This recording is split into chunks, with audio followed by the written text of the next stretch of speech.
So, yan guys, meron tayong Gilio Cabango hybrid. Ayan. So, meron tayong miswag sa engine.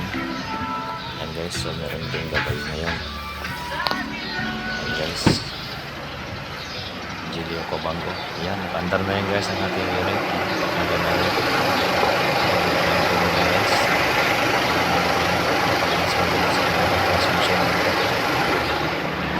Guys, papalit po natin ang kanyang parts sa ating dual mask clutch flywheel ating Gilio Cabango. Engine wheel parts.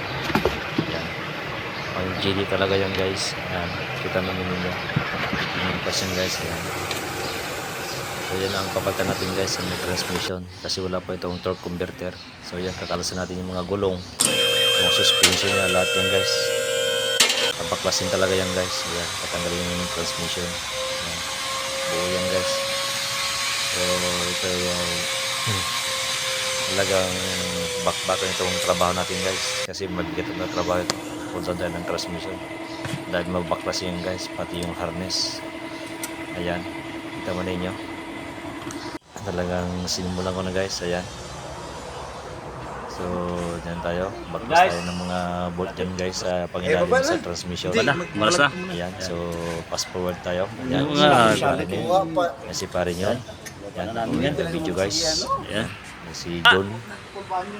Ayan guys, so tanggalan namin ang transmission, so pull down na namin yan guys.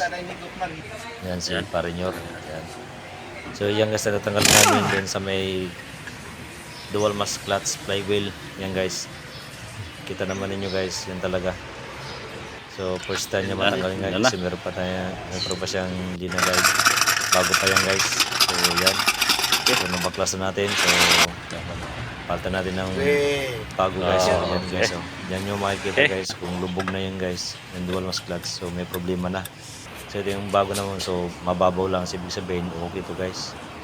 So yan, lagyan natin yung dual mask clutch. Okay. Ayan guys, talagang mahirap talaga man. Yung ko Isang nag-replay mekaniko to, guys, kita naman ninyo. hindi ko makita. Ayan, talagang maging trabaho guys. Ayan.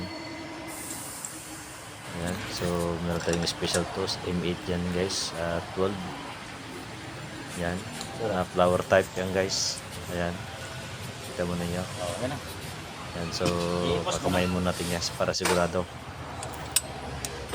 Ayan, so gintok na natin guys para sigurado pantay yung ipit natin guys para hindi kakalas yung ating dual mask clutch flywheel ang ating transmission sa may Gilio Cabango guys. Ayan, so nakabit na namin guys, di ko na fast forward na guys. Ayan, nakabit na namin. Ayan, ang transmission, so yan guys, nakabit na. So ipitin naman yan guys, so ganun lang basic yan guys. Ayan. So okay na guys. Yan, konti na lang. Yan, so nabuo na guys. So binalik ko na lahat. So fast forward tayo kasi mag-washing ko lang guys kasi magbabakas tayo ng mga hose. So yan guys, okay na. So nibalik ko na lahat guys. So ganun lamang po sa dali lang guys. Basta ito yung trabaho mo talaga. So yan, try natin paandarin yan guys ang ating Gilio Cabango. Ito tayo sa may driver side. Ayan, so yun natin. We'll start. Ayan, so mandar na ang ating unit. So tingnan natin guys kung meron na kaibahan yung kanyang andar dito sa engine bay. Ayan, so okay naman guys. So ayan guys, test drive natin ang ating unit na Gilio Cabango guys. Kung meron pa tayong makikita na engine noise nya. Ayan, so kailangan natin test drive ito guys kasi nagtanggal tayo ng coolant. Kailangan natin ma-label din yan guys. Ayan, so yan, lalabas na tayo dito sa ating workshop, sa ating trabahoan. Doon na tayo sa highway guys.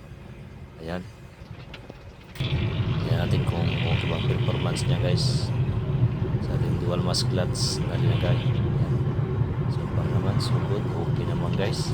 Ayan, okay naman siya guys. So yan lang po. Ito lang po sa aking YouTube channel na Mario's Girls na po yan. Huwag mong kalimutan mag-subscribe at mag-like at mag-share sa aking YouTube channel. Maraming salamat po. Bye-bye.